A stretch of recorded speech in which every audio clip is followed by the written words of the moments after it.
UPSC civil services की तैयारी start करने जा रहे हो ना, तो हमेशा याद रखना इस तरीके के नोट्स बना करके ना आप लास्ट टाइम में बहुत ज्यादा कुछ याद कर सकते हैं और अपने माइंड में एक अच्छा रिकॉल कर सकते हैं। ठीक है, क्योंकि आपको पता ही होगा कि आधुनिक भारत का जो इतिहास है, यानी जो हमारा मॉडर्न हिस्ट्री है, वो कितना चैलेंजिंग होता है हमारे लिए पढ़ना और उसको कंप्लीट करना। तो इस टाइप की अगर आप डायग्राम और फ्लो चार्ट का यूज करके नोट्स बनाते हैं ना, तो इतना गारंटी देते हैं कि किताब से आप पढ़ने के बाद यहां इतना जल्दी रिवीजन कीजिएगा ना कि एक एक चैप्टर को आप 5-5 मिनट में खत्म कीजिएगा। ठीक है, आपको यहां पर एग्जांपल के तौर पे बताते हैं। ये देखिए, आधुनिक भारत का ये इतिहास है, बिपिन चंद्र की बहुत अच्छी किताब है। दक्षिण भारत का इतिहास हो चाहे उत्तर भारत का इतिहास हो, अच्छा क्वेश्चन इससे जो हमारे एग्जाम में जो है ये टच करता है, चाहे वो प्री का हो चाहे मेंस का हो। ठीक है, तो वहां पर देखिए इसका कितना अच्छा नोट्स बनाया है। पहला चैप्टर का जो 18वीं सदी में भारत राज्य और समाज का जो है बनाया है। तो देखो, कभी भी नोट्स बनाओ तो हमेशा याद रखना कि वो जो हम बनाते हैं, जो हमारे प्री में भी अच्छा काम दे दे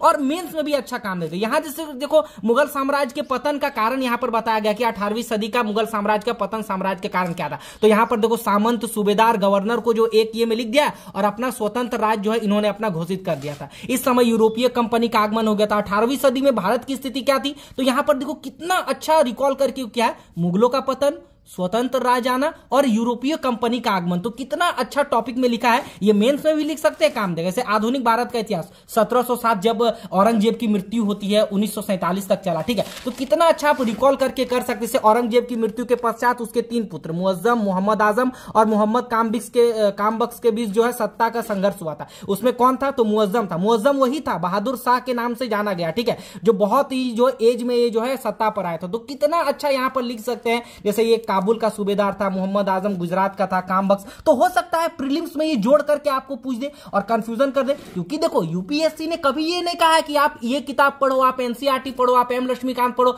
वो आपको एक सिलेबस दिया और सिलेबस के अकॉर्डिंग आपको ऐसे पूरा आपको टॉपिक रेडी करना पड़ेगा। जैसे जाजऊ का युद्ध हो गया, तो ये आगरा और धौलपुर के बीच हुआ था। तो ऐसे करके लिखिएगा ना, एक एक इंपॉर्टेंट टॉपिक को अपने से हाथ में ऐसे करके लिखिएगा ना। तो देखो, यहां पर भी एक एग्जाम्पल देते हैं। यहां पर भी मैंने इसको लिखा है, यहां पर भी मैंने जो है हाइलाइटर का यूज किया, लेकिन यहां पर लिखा हुआ है, उसके बाद मैंने यहां हाइलाइटर का यूज किया। लेकिन वही हाइलाइटर को यहां पर लिख करके अपने से याद करोगे ना, तो आपको तुरंत याद हो जाएगा। जैसे कि मुझे एक टॉपिक याद था, यहां पर मैं आपको बताता हूं। जैसे कि देखो, शाह आलम, यहां थोड़ा जूम करके देखो, शाह आलम द्वितीय के कार्यकाल में ही जो है अंग्रेजों ने दिल्ली पर अपना अधिकार किया। तो 1803 में अधिकार किया था। तो मैं लिखा हूं, तुरंत मुझे याद हो जाएगा कि ये यही था। यही ना फायदा होता है नोट्स बनाने का, कि आप तुरंत लिखोगे, वो आपको माइंड में तुरंत पता रहेगा कि कौन कहां। जैसे अकबर द्वितीय, तो अकबर द्वितीय अंग्रेजों के संरक्षण से बनने वाला प्रथम मुगल बादशाह था। राजा राम मोहन राय को राजा की उपाधि दी थी इसने। तो कितना अच्छा याद होता है। जैसे कि मान के लो, ये वेरी वेरी इंपॉर्टेंट, यहां देखो,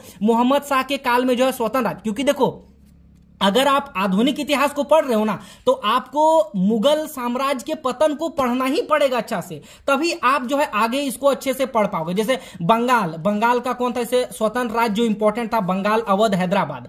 बंगाल में कौन था, मुर्शिद कुली खां। अवध का कौन था, सादत खां। हैदराबाद का कौन था, निजाम था। डायग्राम के यूज करेंगे। इसके समय में भाई मुगल बादशाह कौन था, तो मुगल शाह के काल में ये था। तो हो सकता है उसको रिकॉल करके या उसके टॉपिक के अकॉर्डिंग वो आपको पूछ। जैसे मोहम्मद शाह के आक्रमण के समय देखो, डायग्राम को कैसे यूज करके यहाँ पर कितना अच्छा फ्लो चार्ट का यूज करके बनाया है। तो इस तरीके के नोट्स बनाइएगा ना, तो ज्यादा हेल्पफुल होगा। बाकी इसी तरह हैंड रिटन नोट्स के लिए आप हमारे टेलीग्राम ग्रुप में ऐड हो सकते हैं, बहुत ही कम प्राइस में। डिस्प्ले का मैंने कमेंट सेक्शन में व्हाट्सएप का नंबर दे दिया, वहां से मैसेज कर देना। बाकी इसी तरह के नोट्स बनाएंगे तो ज्यादा हेल्पफुल होगा। लास्ट टाइम में आपको प्रिपरेशन में रिवीजन के लिए भटकना नहीं पड़ेगा कहीं। ठीक है, तो अपनी पढ़ाई को कंटिन्यू रखिए। लाइक, सब्सक्राइब एंड शेयर करके बेल आइकन को प्रेस कीजिए। मिलते हैं नेक्स्ट वीडियो में, राइट।